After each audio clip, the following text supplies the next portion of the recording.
Pues nada, la sesión, muchas gracias por conectaros estos minutos para hablar en este grupo de Economía Digital. La sesión va a consistir primero en una mini ponencia de nuestro invitado de honor y luego Marina va a desmenuzar un poco pues, el trabajo que habéis hecho respondiendo al formulario que se os envió hace un par de semanas. El invitado de honor es Pablo Priesca, que lo primero que hay que darles las gracias por estar aquí, pues porque nada más y nada menos acaba de tener un accidente de tráfico sin consecuencias graves, pero bueno, con un sustazo tremendo. Así que, Pablo, muchísimas gracias. En el anterior grupo, Marina ha dicho que Pablo Priesca es una eminencia. Joder. Él ha dicho, evidentemente, que no, Empezamos bien. pero vamos a decir que sí. En esencia, mientras los demás hace 20 años o 30 años aún no sabíamos qué era Internet y no sabíamos por dónde iba, pues Pablo ya estaba diseñando planes relacionados con Internet, con las nuevas tecnologías y con la sociedad de la información. Ahora mismo, Pablo es el director general del CETIC, ¿verdad? Sí. Que es un centro tecnológico y también relacionado con todo esto, Internet, la sociedad de la información. Y poco más, que es un placer contar contigo. Muchas gracias. También es un placer que no tengas que venir con un collarín, con lo cual es maravilloso. Y cuando quieras, vamos a conocer un poco más de cerca el caso de Asturias, que es el que tú conoces más profundamente. Cuando quieras. Sí, bueno, como decía Roberto, yo soy el director general de CETIC. En esto de la tecnología, somos un centro tecnológico de la red de centros tecnológicos españoles y llevo pues unos 35 años en el mundo de la tecnología, pero bueno, siempre digamos que tuve una especial sensibilidad hacia lo rural porque vengo de una familia campesina, ¿no? Entonces eso marca mucho en el ADN. Aquí en CETIC, por poneros un poco el contexto, somos unas 80 personas y tenemos dos centros. Uno está especializado en Industria 4.0, es donde estoy ahora. Trabajamos fundamentalmente con la industria. Para los que estáis en el País Vasco, igual que Tecnalia es un gran centro infinitamente mayor que nosotros en el País Vasco, nosotros estamos en esa red de centros tecnológicos españoles, como puede estar Tecnalia, otros grandes centros. Digo Tecnalia porque es uno de los referentes a nivel nacional, ¿no? Y tenemos, además de donde yo estoy ahora, especializado en Industria 4.0, tenemos otro centro de inteligencia territorial y de tecnologías asociadas al medio rural, que está, como no podía ser de otra forma, en una aldea que es Peón. Y estos dos centros, aquí hay gente que entiende mucho de industria y allí tenemos gente que, aparte de lo que son tecnólogos, entienden de inteligencia territorial. Por cerrar esta presentación, nosotros nos dedicamos, nuestra base tecnológica está relacionada con las tecnologías asociadas a la inteligencia artificial. Hay un conjunto de tecnologías. Y fuera de aquí de Asturias se nos conoce en muchos sitios porque hay un organismo internacional que es el World Wide Web Consortium, W3C, a quienes podéis estar más cercanos a la tecnología, que es el que construye los estándares para Internet. Nosotros somos W3C para España y para Latinoamérica. Nosotros abrimos las oficinas de W3C en Latinoamérica, dependen de nosotros y nosotros operamos con el MIT. Eso a nosotros que nos proporciona, aparte de esta seña de identidad, el que tenemos gente trabajando en los grupos de estándares internacionales para la web y conocemos la tecnología de estándares antes de que se han publicado los estándares. Y eso nos permite poder desarrollar cosas ya con tecnologías que todavía casi no llegaron prácticamente no llegaron al mercado, ¿no? Bueno, hecha esta introducción, soy consciente que este es el grupo de economía digital y que debemos de reflexionar e intentar aportar soluciones a un problema tan poliédrico, tan complejo y tan multifactorial como es el del medio rural, donde la tecnología, desde luego, no cabe ninguna duda que es imprescindible, pero es ampliamente insuficiente. Y digo esto porque no debiéramos de caer en el mismo error que nos llevó a estar donde estamos. Quiero decir, en cuanto a la problemática del medio rural. Y ese error ha sido fundamentalmente actuar en el medio rural de una forma parcial. desde visiones muy verticales, sin una visión global del problema y sin entender que el medio rural son fundamentalmente sistemas que están en equilibrio. Por eso quisiera, antes de entrar en la parte puramente tecnológica, contextualizar el rol de la tecnología en este contexto, ¿no? Lógicamente tengo que sintetizar mucho, pero bueno, voy a intentar explicarlo. La cultura industrial y la cultura urbana desequilibró el medio rural. La industria, sobre todo a partir de los años 60, empieza a succionar recursos humanos del medio rural. Las escuelas rurales, que sin lugar a ninguna duda supusieron un gran avance, también es cierto que tuvieron su cara negativa. Las escuelas rurales fueron la avanzadilla de la sociedad urbana y la sociedad industrial para succionar recursos del campo, porque el mensaje más oficial y el mensaje academicista que se transmitía, que nos transmitía, porque yo provengo también de una escuela rural, era que estudia para marchar de aquí, ¿no? Y si yo hablo con toda la gente que yo conozca que se haya formado en escuelas rurales, este era un mensaje reiterado una y mil veces, ¿no? Y al final, a partir de esa gran inmigración, sobre todo en los años 60, lo rural se empezó a entender como una forma, en todo caso, en el mejor de los casos, de disfrute para los urbanitas, ¿no? Y con el desarrollo del turismo rural, pues más todavía. Pero sin entender que el paisaje lo crearon los campesinos y que el paisaje es un paisaje cultural. El paisaje que conocemos en este país, salvo la orografía, no es un paisaje natural, es un paisaje cultural que está modelizado por la gente que vivió en el campo a través de siglos. Bueno, pues el conocimiento en el mundo rural siempre fue, y en buena medida, sobre todo en lo rural no industrializado, siempre fue sistémico, siempre fue un conocimiento sistémico, ¿no? El medio rural funciona como un sistema donde todo tiene relación con todo y donde el campesino dominaba y domina en buena medida todos los procesos y elementos que son importantes en ese sistema y sabe hacer de todo para mantener el equilibrio del sistema. Siembra, cosecha, recoge, repara, recicla y lo hace el todo y sabe mantener ese equilibrio. Es decir, que los campesinos al final, esto de la economía circular, que tan en boga parece que fue un descubrimiento de las ciudades y del mundo urbano, del mundo industrial. No. La economía circular la vienen practicando la gente en las aldeas desde hace cientos de años. Y el cuidado de la diversidad, la economía circular, el cuidado del medio ambiente, la gestión del territorio, esto lo vienen haciendo y lo vienen haciendo muy bien o lo han hecho muy bien. Otra cosa es en qué condiciones de rentabilidad, de productividad y de sacrificio personal y con una calidad de vida históricamente muy baja, ¿no? Cuando se succiona la población que sale del medio rural, que tiene un conocimiento sistémico por parte de la industria, ese conocimiento sistémico, ese campesinado que se marcha a las urbes, pierden ese conocimiento. Pero es gente que es muy reciclable y se les conduce hacia un conocimiento mucho más especializado, porque son sociedades más complejas, la sociedad industrial y la sociedad urbana, y el conocimiento se verticaliza mucho. Esta contraposición entre conocimiento sistémico y conocimiento vertical propio del mundo industrial urbano tiene mucha relevancia.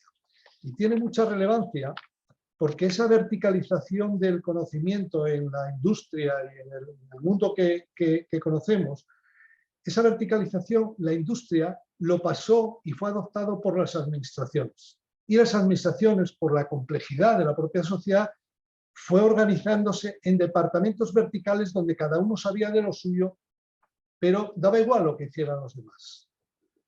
Con la llegada de la democracia en los años 80, estos verticales se dispararon como si no hubiera mañana en regular. Los ayuntamientos, las autonomías, el Estado central entró en una carrera por la regulación que terminó a día de hoy con una hiperregulación construida desde verticales de la administración que no responden a ningún tipo de estrategia. Los reguladores, a diferentes niveles, se olvidaron de un pequeño detalle, que los territorios rurales son sistemas en equilibrio y que no puedes regular en verticales sin ver la problemática global. Y se reguló en términos de tradición, de preservación, de conservación y de prohibición, pero no en términos de desarrollo. Y ahora tenemos un problema muy serio con la regulación. Si lo lógico, que todo el mundo entendería, es que el territorio tiene que tener una visión y una estrategia, y tendría que haber una regulación que responde a esa visión y a esa estrategia, y una administración que se mueve en un marco regulatorio pensado en esa estrategia, los vértices del triángulo están invertidos. De forma que hacemos que hay una regulación que no se ajusta a ninguna estrategia y se nos acaban convirtiendo las estrategias en hojas y libros para poner en la librería para cubrir metros cuadrados, porque no somos capaces de ejecutar estrategia porque hay regulaciones que se crearon de forma muy verticalizada y no pensando en términos de desarrollo territorial. Y sobre regulación e innovación tecnológica y social se llevan muy mal.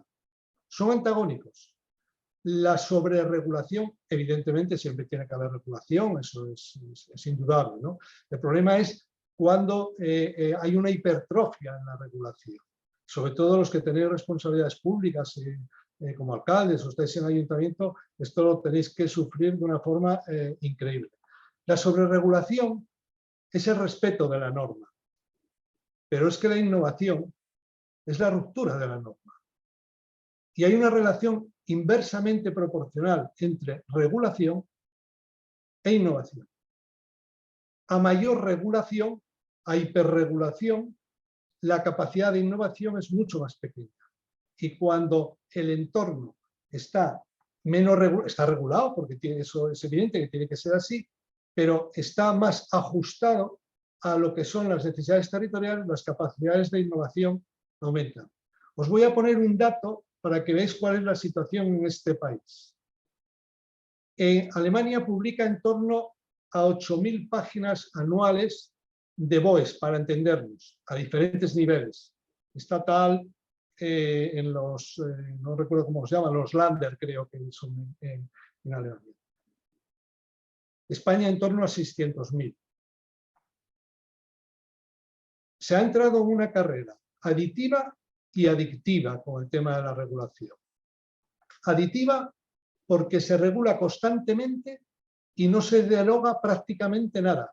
Y además se regula desde verticales sin ver, en el caso de lo rural, que hay que intervenir de una forma sistémica entendiendo todo el problema. Y adictiva porque todos los problemas se intentan solventar con regulación y no todos los problemas se solventan con regulación porque esto es bastante más complejo. Y toda esta introducción la hago porque cuando nosotros hace unos 7, 8 años, comenzamos a trabajar en el ámbito de lo rural, cometimos un error de casi diría que de principiantes. Fuimos con la tecnología sabiendo que teníamos unos ciertos niveles de especialización tecnológica y fuimos con la tecnología a solucionar el mundo de lo rural. Y después de que nos dieron 4 buenas tortas, por no decir palabras más gruesas, fuimos para atrás y dijimos, no, esto evidentemente nos estamos equivocando y esto primero tenemos que escuchar mucho, que aprender mucho. Hay mucha gente que lleva en esto estudiándolo desde hace muchos años y debemos de entender cuál es la problemática y luego poco a poco a ver lo que podemos ir aportando desde la parte de innovación y tecnología, ¿no? Yo a veces ahora cuando leo en ocasiones estrategias tecnológicas de grandes consultoras, multinacionales incluso, se me ponen los pelos de escarpia y no doy crédito a lo que estoy leyendo. Están cometiendo, lo que pasa es que ellos son muy grandes, errores muy básicos que van a solucionar el mundo rural desde la tecnología sin haber escuchado ni siquiera cuáles son los problemas. Y hablan, digamos que lo que han entendido son conversaciones de barra de bar para entenderlos. A pesar de todo esto que estoy comentando, desde luego estamos convencidos de que la tecnología tiene un rol muy importante, porque si no fuera así, no hubiésemos invertido, porque además fue todo con fondos propios, en crear un centro, CETIR Rural Tech, de inteligencia territorial y tecnología para el medio rural. Está ubicado en una aldea, está en el concejo de Villaviciosa, es una aldea, se llama Peón, y ahora mismo tenemos ahí ubicado un equipo de 15 personas que tiene una configuración muy multidisciplinar. Ahí hay ingenieros informáticos, telecos, geógrafos, ingenieros de alimentos, pedagogos. Y luego nosotros desde aquí, desde el centro, complementamos con otro tipo de infraestructura, ¿no? Tenemos una singularidad ahí, ahora os explico un poco cosas que estamos haciendo. Tenemos una escuela rural con 13 críos dentro de nuestra propiedad, de un edificio que está en nuestra propiedad. En esa escuela rural, que está cedida en uso a la Consejería de Educación, en la segunda planta del edificio, hemos puesto una infraestructura que probablemente no exista en ninguna escuela rural en este país. Eso lo pueden utilizar en el ámbito educativo, pero eso lo utilizamos para actividades intergeneracionales en esa aldea. Y trabajamos con críos y con gente mayor reconstruyendo cultura local en esa aldea. Y hay 3 días a la semana que hay actividades intergeneracionales con la gente del pueblo. Estamos creando ahí ahora mismo, ha empezado esta semana, la construcción de la infraestructura para una planta fotovoltaica, una comunidad energética local que tiene que estar ya montada toda la infraestructura a finales de abril, donde nos suministrará a nosotros, suministrará a la escuela y suministrará a 6 vecinos que tenemos en el entorno, porque este valle es un valle. El Valle de Peón es una aldea que tiene caseríos dispersos, no son caseríos concentrados. Allí estamos ahora mismo instalando, ya está construido el edificio y estamos ya con toda la infraestructura técnica, simuladores climáticos.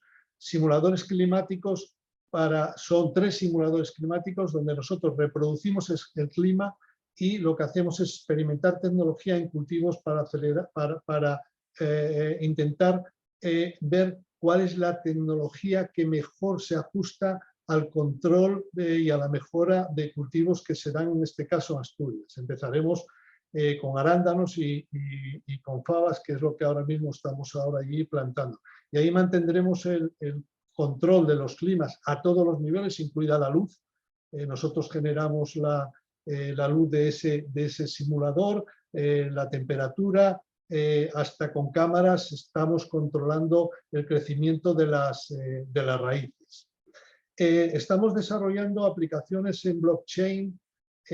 No sé si oísteis hablar del término de blockchain. Bueno, es esa tecnología que está por detrás, para los que no estáis muy metidos en esto, que está por detrás de las criptomonedas. Es una tecnología muy segura como tecnología y la estamos aplicando a la trazabilidad de alimentos. Algo tan tradicional como la sidra, un producto tan tradicional, que cuando vas a la sidrería, en la etiqueta le pones el móvil y te diga de qué concejo salió esa manzana, de qué pomaradas en concreto salió la manzana de esa botella de sidra, qué variedades de manzana tiene esa botella de sidra, cuándo se recogió, cuándo entró en el yagar, qué yagar es, cuándo se malló, cuándo se corchó, hasta cuándo se distribuyó hasta el usuario, que eres tú, que estás consumiendo esa botella, ¿no? Pues eso lo estamos haciendo ahora mismo con 8 yagares de la sidra de la DOC, de denominación de origen asturiano.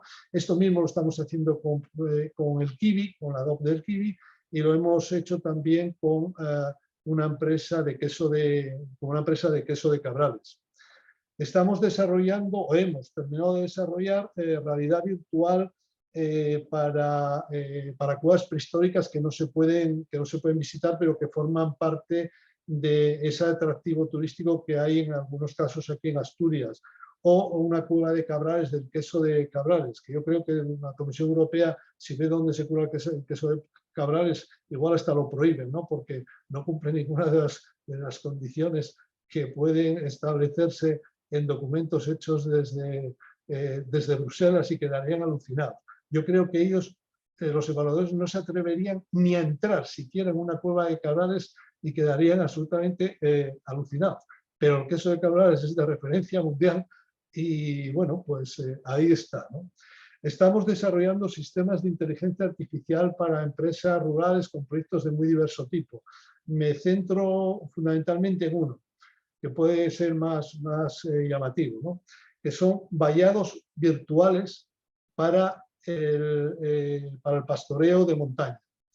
No sé si conocéis Somiedo, el Valle del Lago, en Somiedo, que es un sitio bueno, muy identificado con el mundo de los osos y bueno, con un atractivo turístico por la belleza que tiene como paisaje iba a decir natural, se me iba a escapar, como paisaje cultural que es, aparte de la orografía. Pues lo que hemos hecho, está ya en fase de experimentación, es hemos sensorizado un rebaño de cabras y el pastor controla las cabras en los espacios de pastoreo sin los vallados eléctricos que son habituales para el pastoreo. De forma que el pastor cambia en el móvil la zona de pastoreo y las ovejas, las cabras se dirigen a la zona nueva de pastoreo. Por detrás nosotros vamos analizando la biodiversidad de las zonas pastoreadas, porque esto tiene mucha relevancia con la retención del carbono. Las zonas de matorral son zonas de muy poca biodiversidad y por lo tanto son muy malas receptoras de retención de carbono.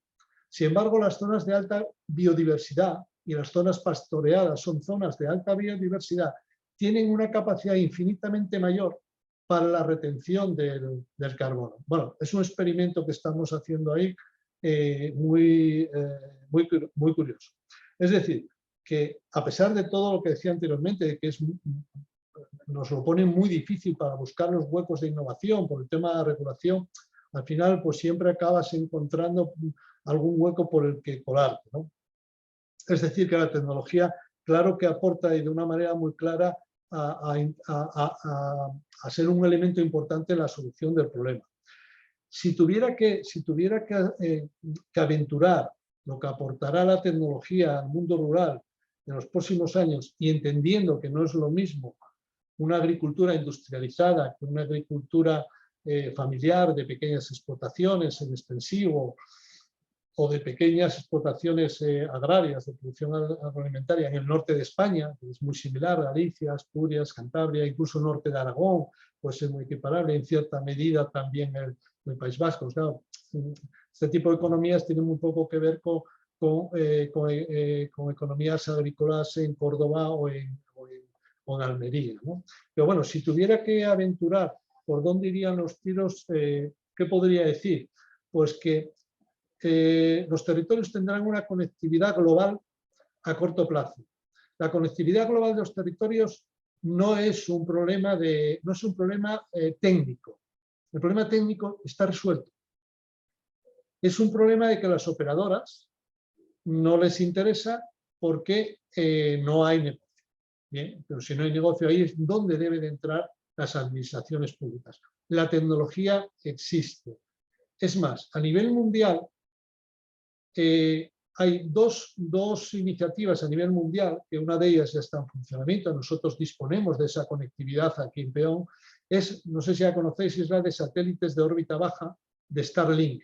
Starlink es la empresa de Elon Musk, es una de las empresas de Elon Musk, y los ciudadanos ya pueden contratar, y están ahora a punto de sacarlo ya para empresas, si no lo han sacado estas semanas atrás, no sé exactamente, pero es una conectividad de satélite de órbita baja, insisto, es que no es lo mismo los satélites de órbita alta, que la conectividad, bueno, pues es bastante desastrosa, ya existe desde finales de los 90, principios del 2000, y el ancho de banda que dan, pues, Starlink o próximamente Amazon, que está desplegando también su propia red de satélites de órbita baja. Starlink tiene ya lanzados en torno a, creo que 2.000, y el objetivo es lanzar en torno a 8.000 para cubrir toda la Tierra y dar conexión a Internet a toda la Tierra. Ahora el coste ha bajado, el coste ahora mismo está en 72 euros. No tiene que ver nada con telefonía. Bueno, podría ser telefonía IP, pero para la conexión a Internet es una muy buena conexión a Internet. El Internet de las cosas se aplicará a las explotaciones agrarias de una forma, creo que masiva, para la monitorización desasistida del ganado, incluso para la regulación de la alimentación, para el seguimiento de la salud de los animales. La agricultura será una agricultura de precisión. Lógicamente, una agricultura 4.0, una agricultura más industrializada, esto está entrando de una forma más rápida. Las zonas boscosas, los bosques estarán también monitorizados con IoT, inteligencia artificial. La distribución agroalimentaria, en la distribución agroalimentaria, la analítica de datos, pues está empezando a aplicar para la optimización de rutas, incluso para la predicción de la demanda. La maquinaria agrícola autónoma ya no será una rareza extraña, sobre todo va a empezar en el mundo más de agricultura industrializada. El blockchain será la tecnología que se vaya a utilizar para la trazabilidad agroalimentaria. Un ejemplo, China acaba de poner, bueno, hace unos meses ha puesto miles de millones para que los productos agrícolas chinos que van a la exportación, siendo conscientes de la mala imagen que tenían los productos chinos, han puesto miles de millones para construir la trazabilidad con blockchain. Esto nos dice un poco de por dónde van los tiros. El turismo rural será cada vez más de nicho y dirigido a segmentos de población captados a través de marketing digital. Esta tendencia ya se ve y ya está muy marcada. La monitorización de personas mayores en el hogar a través de Internet con dispositivos conectados, pues no está muy lejos de que esto empieza a haber ya tecnología. Existirán servicios de telemedicina sanitaria, tanto públicos como privados. Quizá ahí la parte privada vaya a acelerar más que la parte pública. Y existirá lógicamente una nueva ruralidad asociada a los temas de teletrabajo, que permitirá de alguna forma succionar esa población que trabaja en actividades limpias en la ciudad, pero que en condiciones de conectividad y calidad de vida aceptables, pues pueden ser desarrolladas en el mundo rural, ¿no? Bueno, a pesar de todo esto y que esa tecnología, este tipo de tecnología empiezan a estar disponibles y que los tiros en cuanto al uso de la tecnología en medio rural van por aquí, no debemos de confundir lo esencial con lo complementario. Digo esto también porque a veces desde la prensa pues, se nos dicen que el futuro del mundo rural está en el teletrabajo o está en los coworking, y estas cosas a veces bueno, son peligrosas porque se descontextualizan, ¿no? Y realmente no es así. O con el 5G, por ejemplo, el 5G, no nos engañemos, el 5G, lo que van a hacer operadores de 5G van a ser proyectos piloto. El 5G no ha sido desplegado ni siquiera en ciudades, porque es muy costoso y lo que hay de 5G está aprovechando infraestructuras de 4G. ¿Acabará llegando a algún momento? Pues es posible, sería deseable, pero el coste del despliegue de infraestructuras es carísimo y sin embargo la rentabilidad por habitantes, kilómetro cuadrado, es muy bajo. Entonces, eso no debemos de pensar en ello como una solución a un corto medio plazo, pero sí hay otras soluciones. Pero dicho esto, si primero no gestionamos el territorio, lo demás no va a existir. Es decir, las actividades agroecológicas, lógicamente, en condiciones de productividad, de rentabilidad y de calidad de vida diferentes a las que se hicieron históricamente, las actividades agroecológicas deben de seguir siendo la base de la actividad en el medio rural. Y si no existe esta actividad, que es una actividad de naturaleza campesina, ni siquiera habrá turismo rural, ni habrá teletrabajo. Y con esto no nos debemos de engañar. Si existen praderías, es porque existe ganado, porque existen cabras, porque existen ovejas, porque existen vacas. Si no, no hay prados. El paisaje lo apreciamos mucho, pero tenemos que entender que ese paisaje lo modela y lo crea alguien. Y ese alguien ha sido los campesinos a lo largo de la historia. Todo el mundo, voy a un paréntesis, todo el mundo en este sentido entiende que cuando hablamos de los parques naturales, de las esferas, de las reservas de la biodiversidad, entiende que son territorios que el hombre no puede actuar, ¿no? Y esto no es así. Y aquí el mundo de la ecología ha contribuido muy poco, por no decir absolutamente nada. El primer parque natural que hubo en España fue el Parque de Covadonga, aquí en Asturias, y luego pasó a ser el Parque de los Picos. El Parque Natural de Covadonga lo propone, que fue el modelo que siguieron todos los parques y actualmente se siguen ese tipo de modelo.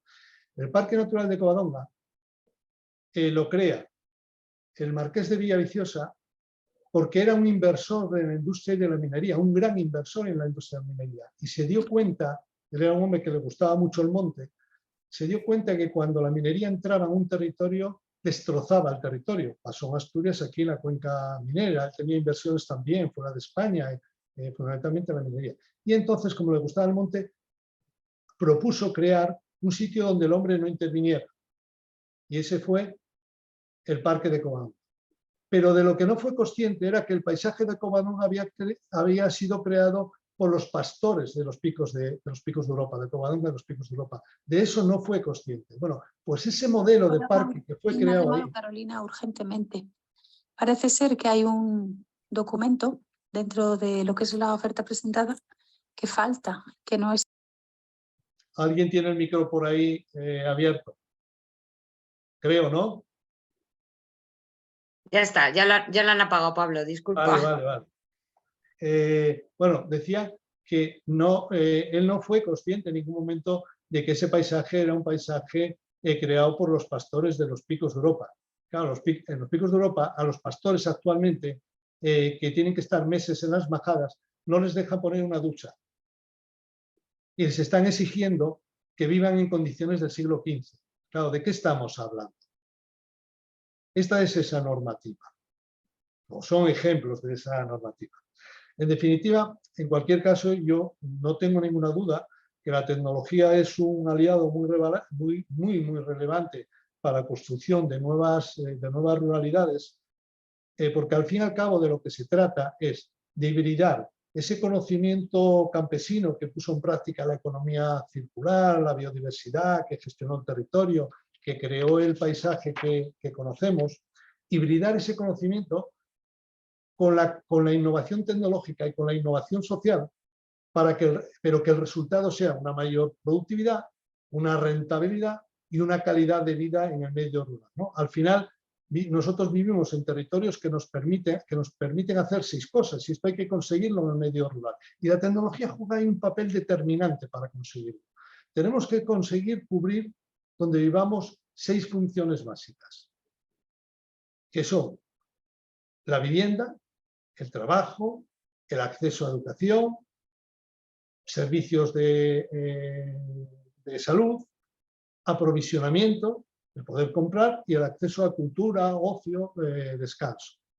Esto lo recojo de la tesis de Carlos Moreno, que, bueno, que es un sociólogo francés que trabaja mucho para el gobierno francés y que ha hecho un estudio muy bueno en esto. Él lo aplica al mundo urbano, habla del radio de los 15 minutos, pero esto se aplica perfectamente al mundo rural. Y este tipo estas 6 necesidades tienen que ser cubiertas en un radio de espacio-tiempo cercano. Porque claro, si tenemos que ir a trabajar a 200 kilómetros de distancia, pues no podemos vivir en el medio rural, ¿no? Y aquí insisto, en cada una de esas 6 necesidades básicas, la tecnología juega un papel determinante. Bueno, yo no me quiero extender más porque creo que me he pasado. No miro el reloj y creo que me he pasado ampliamente y lo siento de verdad porque pensaba hablar menos de media hora y creo que me he pasado. Ha sido un placer, Pablo. En cualquier caso, has tratado tantos temas que nos parece que has dado una lección magistral de la que podemos aprender mucho. No, por Dios, por Dios. Y la podríamos estar desmenuzando, podríamos estar desmenuzando lo que has dicho, vamos, las próximas 57 reuniones. En cualquier caso, ¿alguien quiere hacer alguna pregunta?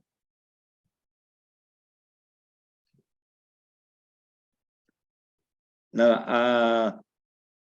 De Jorge García del Arco, nos aclara lo de Starlink, que vale 70 euros al mes con un pago inicial de 450 euros para el equipo. Correcto.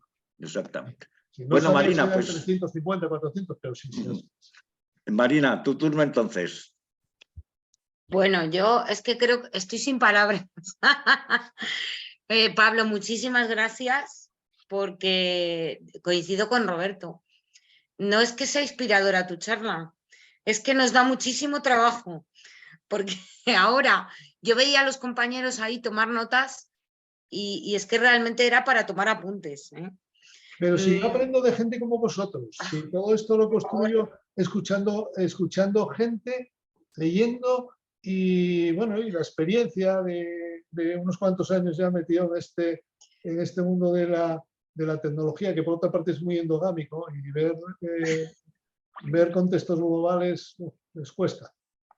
Sobre todo, yo creo que la capacidad de Pablo y de la charla con la que nos ha ilustrado esta tarde nos da muchas claves, pero yo destacaría 2 principalmente, ¿no? Que me gustan de forma especial. Una, la tecnología se puede aterrizar y se puede aterrizar a lo concreto, ¿vale?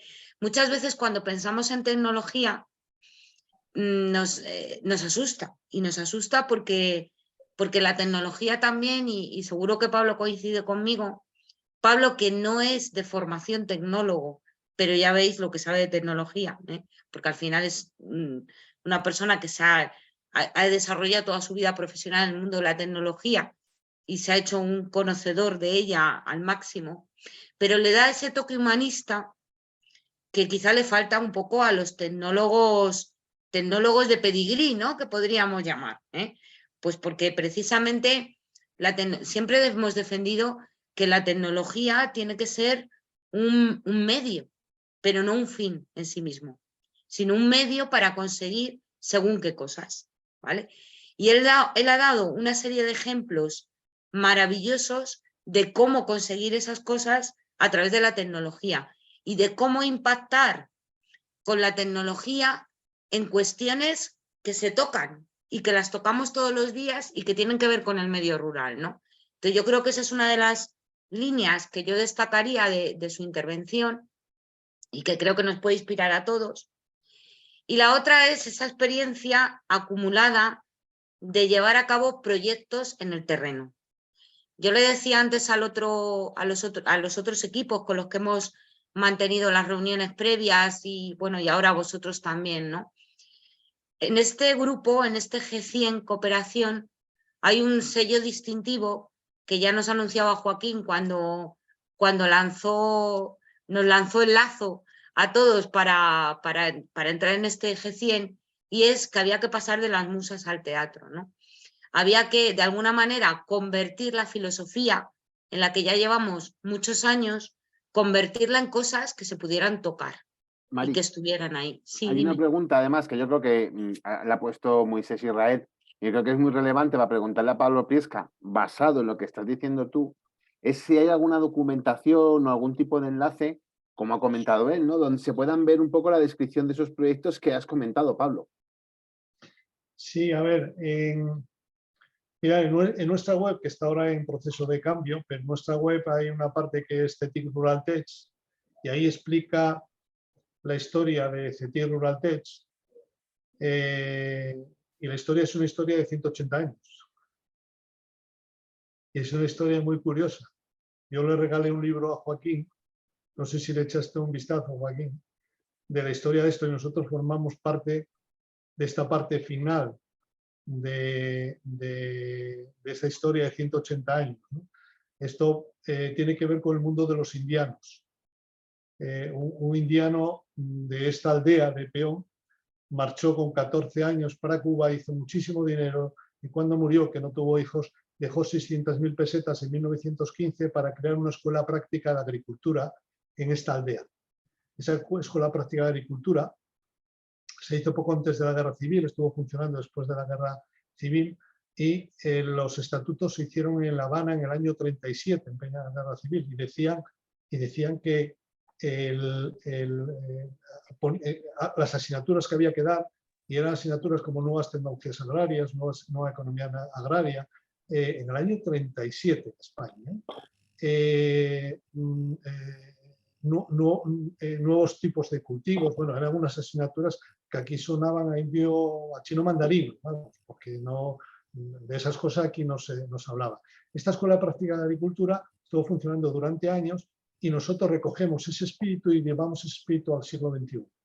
Porque al final nosotros ocupamos ese espacio que se nos donó hace 3 años para llevar el espíritu de este indiano y actualizarlo a lo que serían las nuevas ruralidades del siglo XXI, porque él creaba esta escuela para mejorar las condiciones de vida, que era lo que hacían la mayor parte de los indianos cuando triunfaban en América, para mejorar la calidad de vida de las aldeas de origen que parten. En Asturias no hay una familia que no tenga antecedentes en México, en Cuba, en Puerto Rico, en diferentes países latinoamericanos.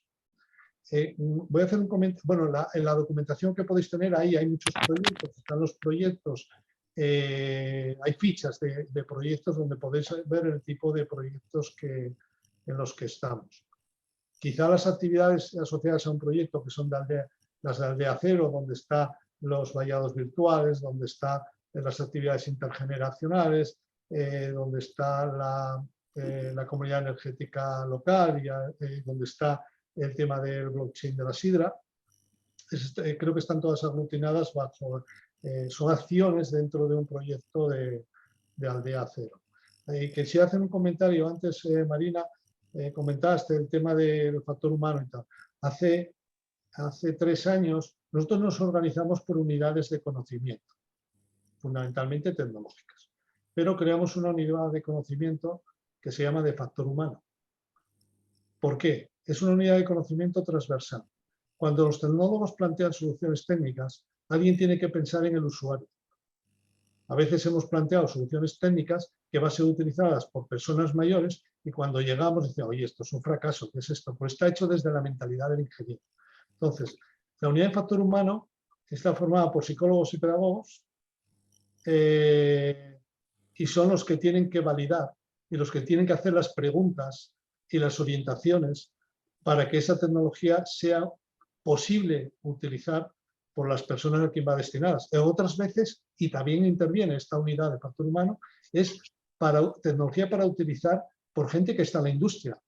Pero resulta que esas personas que tienen que utilizar la tecnología tienen unos guantes que no pueden coger un teclado de una forma normal. Entonces hay que adaptar esa tecnología. Bueno, esta es la labor de esta unidad. Interesante. ¿Alguna otra pregunta por ahí? Nada, ninguna. Bueno, pues eso, Pablo, que nada mejor que esto para introducir. Hola, Marina. Sí, dime, Moisés, disculpa. Perdona, sí que yo he quedado gratamente impresionado también por la charla de Pablo, ha estado realmente inspiradora. He entrado en la web y he entrado en los proyectos, he visto algunos proyectos, felicidades. Hay algunos que afectan al grupo en el que estamos y algunos que no, porque bueno, son proyectos que son de distinto calado y muy interesantes, ¿no? De hecho, alguno del sector inmobiliario que me interesa. Pero lo que sí sería interesante, porque yo tengo un hermano que es muy listo, que siempre decía que inventar es copiar bien. Y en este caso creo que este señor ha inventado ya muchas cosas y que lo que tenemos que hacer es tener la habilidad de copiar bien, evidentemente que lo haga él, no vamos a copiárselo nosotros, que lo haga él, pero bueno, digamos en una escala suficiente para que pueda ser rentable para los pequeños lugares a los que nos estamos destinando.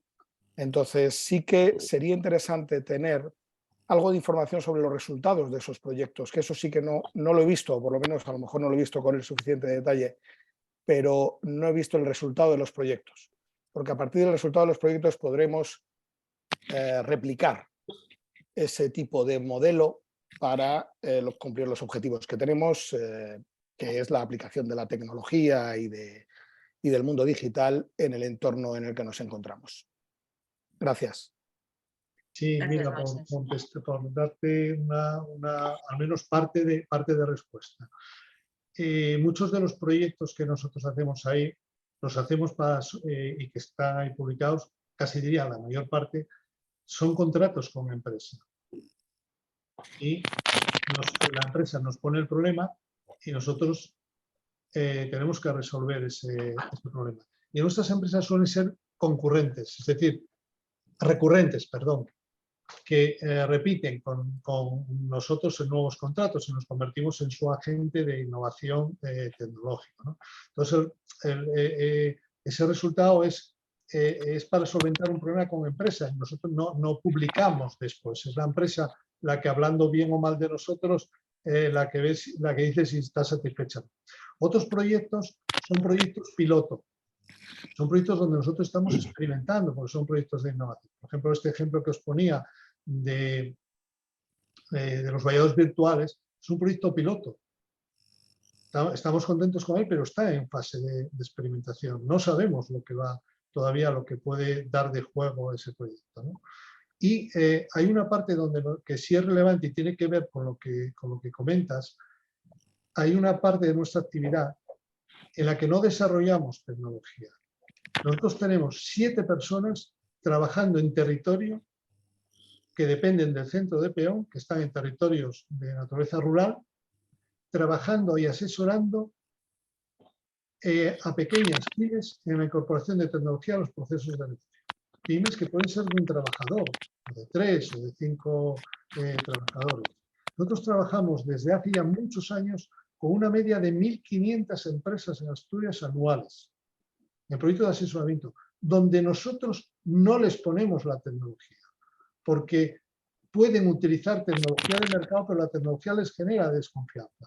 Nosotros analizamos el negocio y una vez analizado el negocio vemos qué cosas le podrían servir. Y si hay cosas que pueden ser gratuitas, pues le recomendamos gratuitas. Y si no, los dirigimos al mercado y nos ponemos al lado de ello para supervisar que el mercado les está ofreciendo lo que realmente necesitan, ¿no?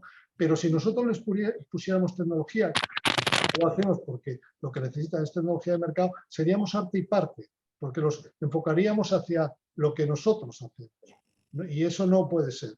¿Qué pasa? Que esto que se está empezando a hacer, no sé si oísteis hablar de los acelerapymes rurales, ¿oísteis hablar de los acelerapymes rurales o de los acelerapymes del ministerio? ¿Qué está pasando?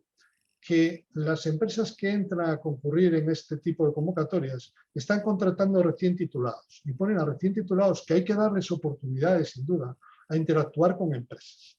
Y lo hacen así porque son proyectos coyunturales. Claro, nosotros llevamos, el que menos experiencia tiene de nuestro equipo trabajando en asesoramiento con empresas es de 8 años o de 9 años. Claro, no es lo mismo trabajar con una persona que tiene, perdonadme la expresión, el culo pelado, de patearse empresas en el medio rural, que chavales que acaban de salir de la universidad, que tienes que meterlos en procesos de formación y no enfrentarlos al mercado directamente para asesorar a empresas, porque ellos tienen el chip en todo caso, porque hicieron ingeniería informática de la tecnología, pero en ningún caso se les ocurre preguntar sobre cuál es el negocio que tiene esa empresa, ¿no? Entonces, esa parte sí la hemos analizado. ¿Cómo? Hemos analizado, no está publicado no sé si lo tenemos publicado en web, yo creo que no. De las empresas que trabajamos anualmente, ¿cuánto dinero invertían después en tecnología? Que era una forma de medir, oye, el asesoramiento que hacemos fue convincente para la empresa que ha invertido o ha solicitado ayudas públicas para invertir en tecnología. Eso aparte sí la hemos analizado. Y los proyectos experimentales, pues no, porque son proyectos de alto riesgo y estamos en ellos y hemos fracasado en proyectos. Por supuesto que hemos fracasado en proyectos de tecnología que no ha habido en ningún sitio. Por cierto, muchas veces no era un problema de tecnología, sino del enfoque de la tecnología hacia el usuario. Por eso creamos una unidad de conocimiento que es la de factura humana, para intentar corregir esa tecnología que acabábamos metiendo en el cajón.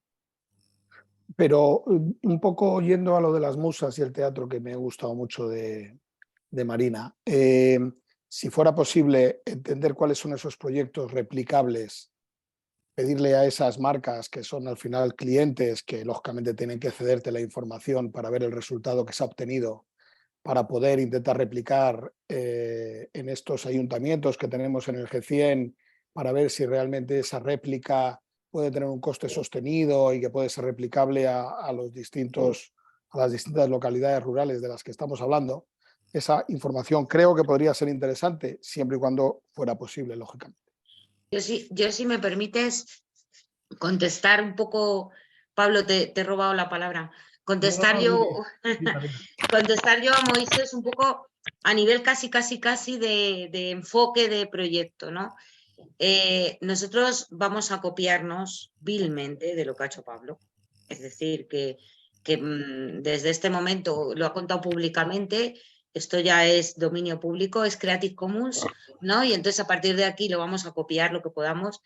Es verdad que el enfoque que nosotros queremos darle a los proyectos, en primera instancia, es un enfoque de piloto. Es decir, nosotros adoptamos una metodología de trabajo como gestores de proyectos, ya me voy al terreno de la gestión de proyectos, un enfoque de gestión muy experimental también, con lo cual, con todos mis respetos para Pablo, no es que no me importen sus resultados, que me importan mucho, Pablo, sino que realmente nosotros queremos probarlo en primera instancia. Entonces, aquellos proyectos, no solamente los que Pablo ha mencionado, sino cualesquiera otros que seguramente van a surgir a partir de mañana, que empieza la fase de ideación y que precisamente lo que intentamos es eso, encontrar proyectos que se puedan poner en marcha. Lo que vamos a iniciar es una fase experimental totalmente, Moisés.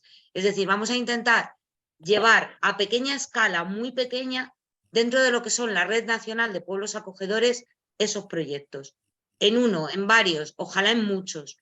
¿Para qué? Precisamente para generar esa replicabilidad.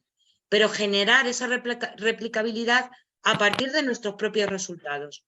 Es decir, nosotros introduciremos dentro de lo que es la gestión del proyecto los indicadores que sean necesarios para saber cuál ha sido el impacto real, ese triple impacto del que nosotros hablamos también desde el enfoque de la innovación social y la innovación rural, pero para poderlo replicar a partir de nuestros propios resultados. Ese es un poco el modelo que pretendemos seguir. Entonces, siendo súper importante los resultados que haya podido obtener y que desde luego en cualquier momento, Pablo, si tienes a bien y tienes acceso, puedes compartir con el grupo y con todo el G100, porque creo que a todos nos puede interesar, pero sí que queremos trabajar nosotros ese enfoque experimental, ¿no?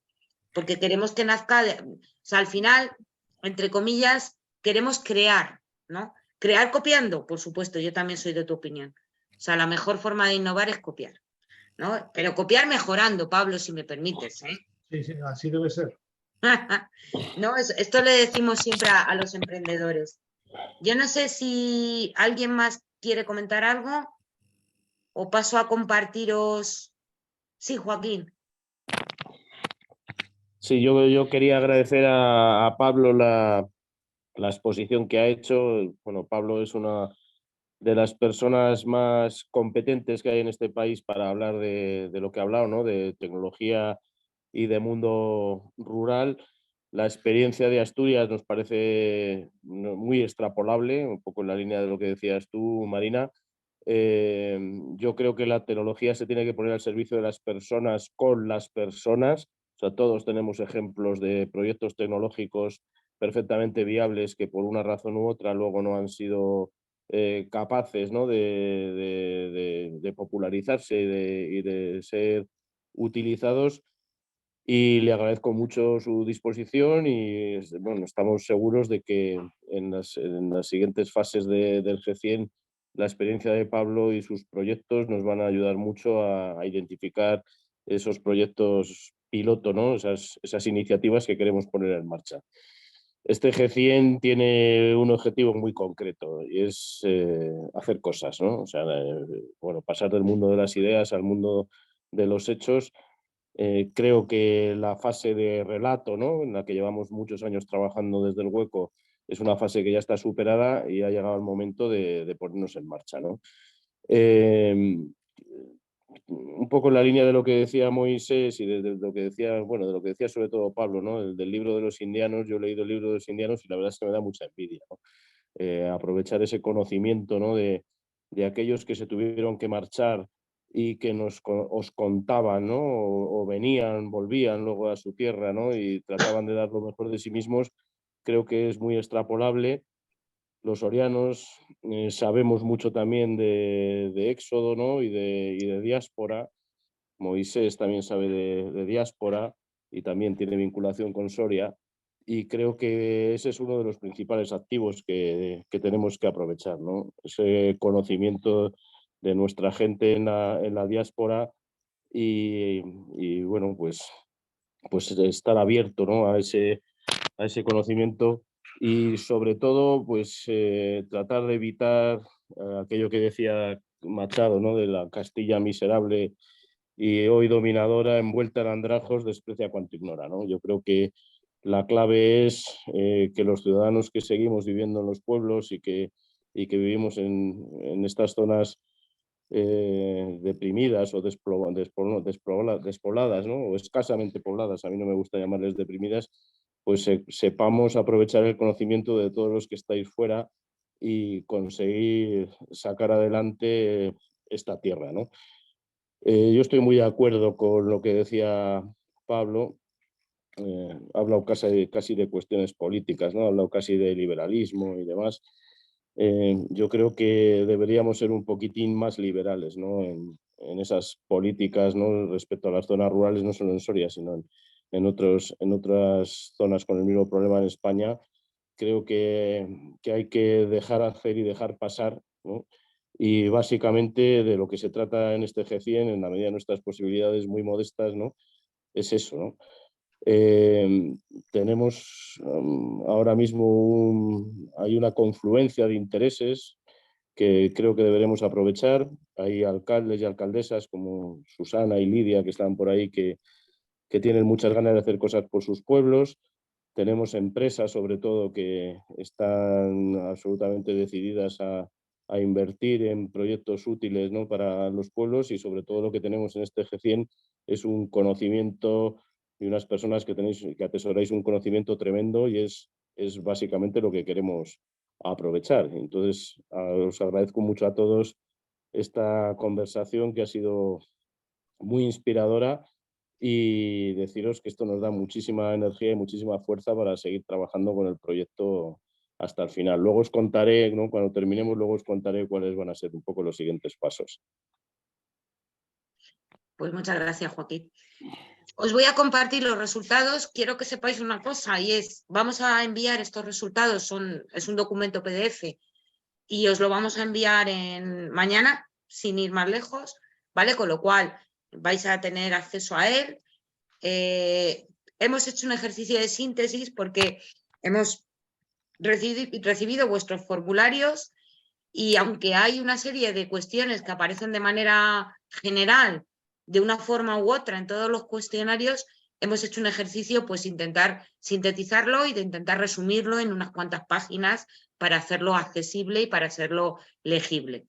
Vais a encontrar en los resultados que os voy a mostrar ahora quizás ausencias quiero que sepáis que no son ausencias deliberadas, sino que lo que hemos hecho ha sido trasladar determinados temas a otros grupos de trabajo que entendíamos tenían que tener una dedicación un poco más centrada en dichos temas. Ejemplo, la cuestión de la vivienda como una carencia que subyace en el mundo rural es algo que aparece en todos los grupos y en el vuestro también. Y lo que hemos hecho ha sido trasladarle ese problema, por así decirlo, al grupo de sostenibilidad, vivienda, porque entendíamos que tenía que estar ahí.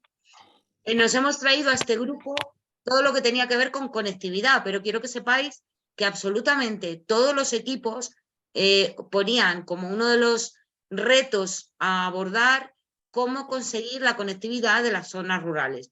Lo ha comentado Pablo, él ha explicado cómo hacerlo, así que yo ni media palabra más, ¿no? Pero que sepáis que lo hemos traído a este equipo porque aparecía en todos los equipos.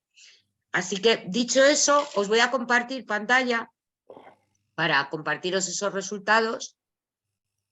¿Vale? Vale, ya está.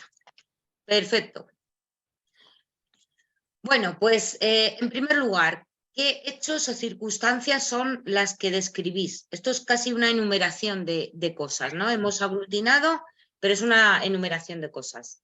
Aumento de teletrabajadores en las zonas rurales. Habéis hablado de servicios digitales y de su necesidad, tanto para los negocios como para los vecinos y vecinas. La incapacidad para incorporar redes de banda ancha a un coste, digamos, que sea eficiente desde el punto de vista de la rentabilidad de los operadores en entornos de población dispersa, sobre todo. El alto coste en la prestación de servicios y la escasez de oferta para los entornos rurales. Habéis mencionado muchísimo, de una manera y de otra, la brecha digital.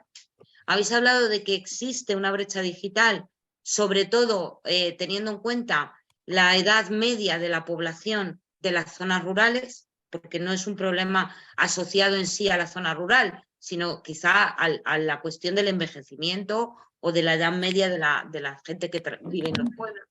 Y eso lo habéis mencionado, y lo habéis mencionado como un hándicap y como algo, un reto que hay que abordar, ¿no? Habéis hablado de desconocimiento de oportunidades, del desconocimiento de herramientas. Bueno, es que esto se repite de una manera o de otra de forma continua, ¿no? Habéis hablado también de la excesiva dependencia del sector público, ¿vale? Que es un poco también quizá lo que comentaba Pablo. El problema de las infraestructuras y de la dificultad para crear esos negocios de alto valor.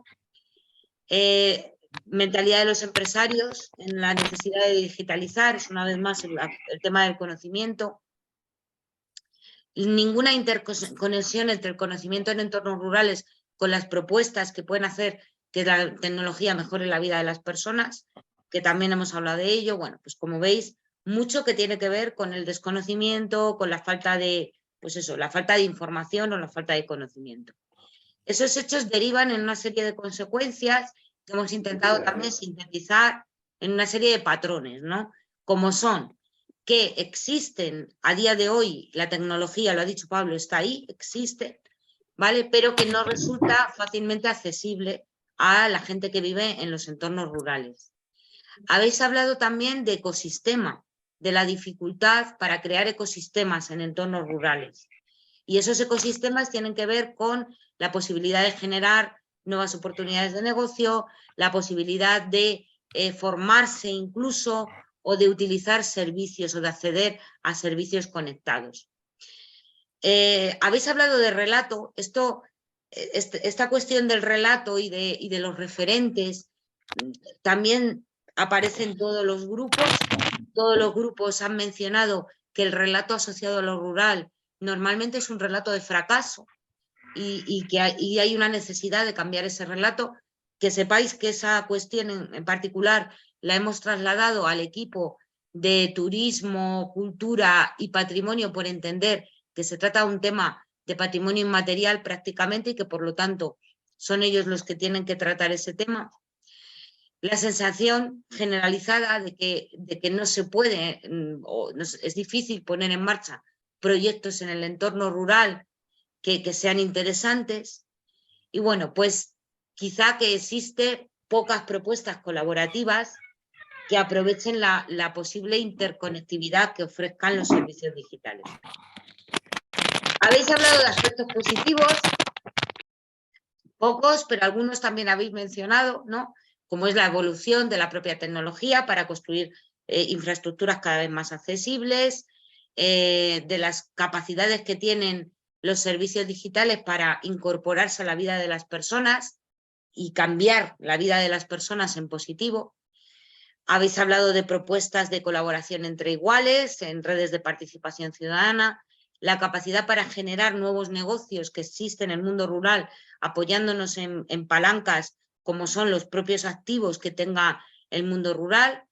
Habéis hablado de tecnologías exponenciales, de nuevas tecnologías tipo IoT aplicadas al entorno rural y la posibilidad de explotar esos nichos que puedan existir gracias a la conectividad en las zonas rurales. Hemos intentado también aglutinar todos esos sueños que habéis de alguna forma reflejado en vuestros formularios en preguntas que lanzamos aquí y que pueden ser la conexión con esta siguiente fase que empieza ahora de idear propuestas, ¿no? Entonces nos hemos preguntado cómo relacionar la tecnología con otros campos, como puede ser la economía circular, la energía y la vivienda que ha salido en el grupo anterior, bueno, con otras cuestiones, cómo aumentar el conocimiento por parte de las personas y la de las empresas relacionado con la nueva, de alguna forma disminuir esa brecha digital, cómo hacer que las ayudas públicas lleguen que tienen que ver con la tecnología, lleguen a las empresas y las personas en el medio rural. Nos hemos preguntado también si se pueden combinar soluciones físicas y virtuales en el entorno rural, cómo explotar la oportunidad de unir los activos que tienen las zonas rurales con propuestas o soluciones basadas en conectividad y cómo eliminar definitivamente el problema de conectividad en zonas rurales. Son una serie de preguntas que hemos convertido en preguntas, pero que vosotros habéis puesto como afirmaciones o necesidades. ¿Para qué? Para que a partir de aquí tiréis de estos hilos y de otros más que se os puedan ocurrir para empezar a idear soluciones. Ya habéis recibido el formulario siguiente, que es el de generar ideas y propuestas. Con todo esto, ¿qué hemos hecho? Un DAFO de vuestro área de trabajo, ¿vale? Hemos identificado debilidades, como pues son, por supuesto, las zonas de sombra, la dificultad para acceder a los servicios digitales de banda ancha, en general el mayor coste de instalación de infraestructuras, el desconocimiento de las herramientas digitales, una excesiva dependencia del sector público para cuestiones relativas a digitalización, la falta de relato, las pocas oportunidades o el desconocimiento hacia esas oportunidades que existen en el medio rural y la dificultad para crear ecosistemas de innovación. Bueno, un gran ecosistema de innovación es lo que nos ha contado Pablo, ¿no? Pero no abundan los ejemplos. Como amenazas, hemos identificado de vuestros formularios servicios digitales que están orientados solo para uso urbano, creados por y para urbanitas, multitud de problemas para incorporar la tecnología a la cultura y a la forma de vida por la sobrelegislación que hablaba, la sobreregularización que hablaba Pablo, la profundización de la brecha digital, perpetuando esa situación de desigualdad que existe con lo urbano, y el que la cultura startup, que aunque, bueno, pues tiene sus defensores y sus detractores, pero es verdad que la cultura startup que genera innovación y que transmite esa sensación de innovación, pues está demasiado asociada a lo urbano y al entorno urbano. Como fortalezas hemos querido destacar la cultura intrínseca que ya existe en los pueblos sobre la colaboración. Si hay algo en los pueblos que funciona, es la comunidad. Aprovechemos o pensemos cómo aprovechar esa comunidad que ya existe de manera endógena para crear proyectos digitales y para aprovecharnos también de la tecnología. La multitud de oportunidades que surgen gracias a los activos que ya existen en el medio rural y la propia capacidad de resiliencia de los habitantes del medio rural, ¿no? Si estamos en un momento de cambio y estamos hablando de la incertidumbre y de la gestión de la incertidumbre y de la necesidad de adaptarse al cambio, pues quién es mejor que los que han vivido con menos posibilidades y menos oportunidades para saber cómo se hace eso, ¿no?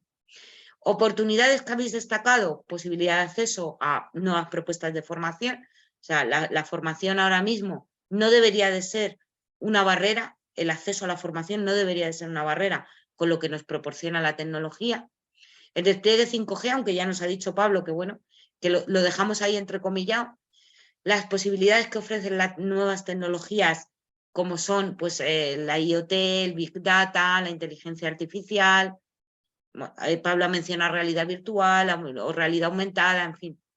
Nuevas generaciones que a día de hoy ya están formadas en ese contexto digital. Aprovechemos a esa gente que ya sabe. Aprovechemos también que la tecnología acerca servicios a lugares y personas que están distantes. Como oportunidad aparece también que la desaparición de operadores financieros en los pueblos, y ya sabéis que esto es una realidad, está propiciando la búsqueda de alternativas. O sea, al final se ha convertido, hemos hecho de la necesidad virtud, así que sigamos aprovechándolo. Y la posibilidad de eliminar intermediadores, porque bueno, pues la tecnología nos permite ese acercamiento entre productores y consumidores. Este es un poco el cuadro que hemos hecho a partir de vuestros formularios, no nos hemos inventado nada, esto lo habéis dicho vosotros, no lo decimos nosotros. El siguiente paso ahora es, a partir de, no queremos detenernos más en los problemas, ya está, los problemas ya están sobre la mesa, a partir de aquí crear soluciones. Esta es la siguiente fase, ya lo ha comentado Joaquín también, a partir de aquí vamos a intentar idear, centrarnos en alguno de los problemas, en alguno de los retos e idear soluciones. Soluciones que se puedan poner en marcha ya en los pueblos. Primero de manera experimental, de forma piloto, para luego, a partir de esos resultados y mejorándolos, generar y replicar esas propuestas en otros lugares, siempre pensando en los territorios más deshabitados, ¿no? Y no sé si tenéis alguna pregunta, alguna duda.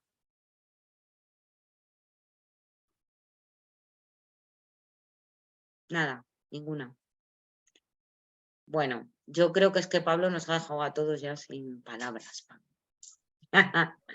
Oh, Dios. Pues Joaquín, si quieres comentar siguientes pasos que decías antes. Bueno, sí, muy brevemente deciros que, bueno, reiteraros el agradecimiento por vuestra participación en el proyecto, en el grupo, y comentaros, recordaros que la semana del 6 de marzo vamos a trabajar en la tercera fase del proyecto, vamos a trabajar de manera presencial en el Burgo de Osma, en una serie de talleres de formulación de esos proyectos piloto. Nos parece muy importante, ¿no?, el que podamos vernos. Yo sé que todos va a ser difícil, ¿no?, porque todos estáis muy ocupados, pero seguramente que habrá algunas personas que sí que puedan venir al Burgo de Osma durante un día y medio, ¿no?, y podamos trabajar juntos en la formulación de esos proyectos. Os mandaremos enseguida, la semana que viene, os mandaremos un avance, ¿no?, de ese programa de trabajo en el Burgo de Osma, y comentaros también que el día 20 de abril, lo tenemos ya confirmado, vamos a presentar el resultado del trabajo, vamos a presentar los proyectos de este G100 en el auditorio del Jardín Botánico, en el Retiro, en Madrid. Y se lo vamos a presentar pues a los empresarios o a sus representantes, ¿no?, a los representantes de las empresas más importantes de España que están dentro de la Fundación Seres, y les vamos a pedir pues que se mojen y que nos ayuden, ¿no?, que contribuyan, que cofinancien parte de esos proyectos junto con los ayuntamientos, ¿no? Yo siempre digo, cuando hablo de este proyecto, que la parte más importante de esta edición del G100 son los pequeños municipios que están aquí representados. Creo que somos 11 o hay 11 municipios que están participando en el G100. Estamos trabajando para ellos de una manera desinteresada. O sea, lo que queremos es que estos municipios de diferentes partes de nuestro país se beneficien de estos proyectos innovadores, ¿no?, y de estos proyectos disruptivos. Y luego la parte más importante son aquellas personas que representáis a entidades públicas o privadas que de alguna manera podéis ayudar a estos municipios a sacar adelante estos proyectos innovadores. Mi compañero Roberto Ortega, que es periodista de raza y periodista bueno, desde hace muchos años, dice que lo que tenemos que conseguir son proyectos, formular proyectos que sean portada del país, ¿no? Y creo que con eso está todo dicho. O sea, tenemos que hacer buenos proyectos que respondan a las necesidades que existen en nuestros pueblos, pero que a la vez sean lo suficientemente atractivos como para poder concitar, ¿no?, el interés, ¿no?, de diferentes entidades y que de eso sirva para sacarlos adelante. Tenemos experiencia en este tipo de proyectos. La verdad es que lo que estamos haciendo es un ejercicio de inteligencia colectiva maravilloso. Nos gusta muchísimo, aprendemos muchísimo siempre. La sesión de esta tarde ha sido un ejemplo de eso, ¿no? Aprendemos muchísimo y entendemos que la inteligencia colectiva y la co-creación, que es lo que estamos haciendo, pues es una herramienta más, ¿no?, a poner a disposición en esa caja de herramientas, ¿no?, para resolver un problema, como decía Pablo al principio, tan poliédrico y tan complejo como el que tenemos, ¿no? Hay una ventana de oportunidad clarísima ahora mismo. El problema, siempre decimos desde el hueco, los que nos conocéis desde hace tiempo sabéis que pensamos así, ¿no? El problema no es tanto de dinero, el dinero de una manera o de otra, cuando hay un buen proyecto siempre llega, ¿no?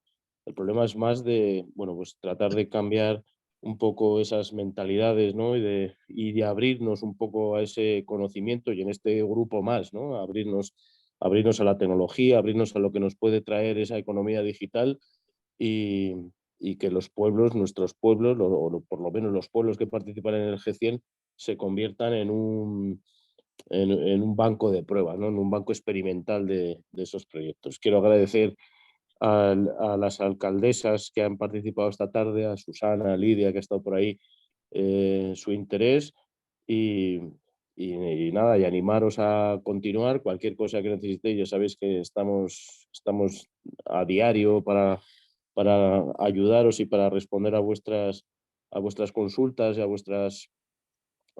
las cuestiones que nos tengáis que plantear. Y nada, nos gustaría veros a todos en el Burgo de Osma la semana del 6 y nada más. Muchísimas gracias y vamos adelante. Borja quiere hablar, me parece. Desmutéate. Ahora, bueno, buenas tardes a todos, lo primero. Que nada, Joaquín, ¿qué tal todo? Marina, ¿cómo andamos? Me alegro de Bien, volver bien. a veros. Yo soy Borja de Burgos y bueno, primero que agradecer a los que habéis estado interviniendo hasta ahora, que la verdad es que son unas charlas que nos abren mucho los ojos y nos posicionan y nos aterriza un poco también en lo que estamos buscando, que siempre es positivo, ¿no? Enfocar el tiro y saber hacia dónde dirigirnos. Pero yo lo que veo, por un lado, es que estamos hablando del mundo rural y el mundo rural es muy amplio, porque contamos con pueblos que tienen habitantes considerables. Mi pueblo, por ejemplo, ahora mismo están viviendo 6 personas hoy, y estamos hablando igual de otros pueblos de, no sé qué cantidad de habitantes pueden tener, pero imagino que alguno más, por lo menos alguno más, ¿no?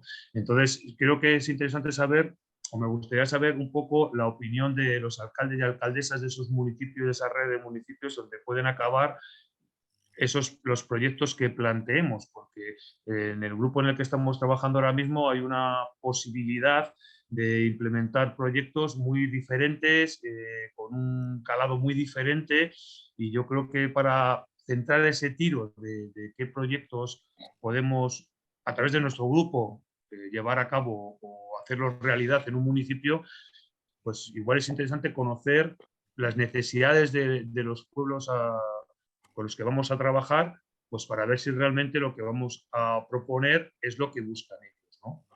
Yo conocéis un proyecto en el que estoy trabajando, que cuando corresponda ya lo presentaré y lo hablaré, que va mucho con la tecnología y va mucho también con las personas de los pueblos.